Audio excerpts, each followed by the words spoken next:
ಇಲ್ಲಿ ಸ್ವಲ್ಪ ಮೇಲ್ಗಡೆ ಬಂದ ಕೂಡಲೇ ನಾನು ಇದಕ್ಕೆ ಮುಂಚೆ ನಿಮ್ಮ ಕೆರೆ ಒಂದು ತೋರಿಸಿದ್ನಲ್ವ ನೋಡಿ ಎಷ್ಟು ಚೆನ್ನಾಗಿ ಕಾಣಿಸ್ತಾ ಐತೆ ಕೆರೆ. ಓಕೆ,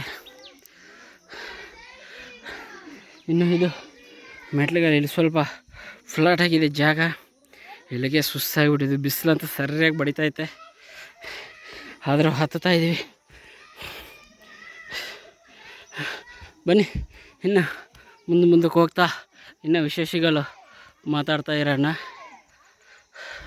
ಓಕೆ, ವಾವ್, ಬೆಟ್ಟ ನೋಡಿ ಎಷ್ಟು ಚೆನ್ನಾಗಿ ಕಟ್ಟಿದೆ. ಅಲ್ಲಿ ಜೇನುಗಿದು ಅಲ್ಲೆಲ್ಲ ತುಂಬ ಕಟ್ಟೈತೆ. ಓಕೆ, ಇಲ್ಲಿ ನಿಮಗೆ ವೀಡಿಯೋದಲ್ಲಿ ಕವರ್ ಆಗ್ತಾಯಿದೆ ಗೊತ್ತಿಲ್ಲ ನೀಟಾಗಿ. ಕಾಣಿಸ್ತೈತೆ ನೋಡಿ, ಜೇನುಗಳಂತೂ ಸಿಕ್ಕಾಪಟ್ಟಿವೆ. ನೋಡೋಣ ಮುಂದಕ್ಕೆ ಹೋಗ್ತಾ ಅವೆಲ್ಲನ ಕಾಣಿಸ್ತದೆ ನೋಡೋಣ.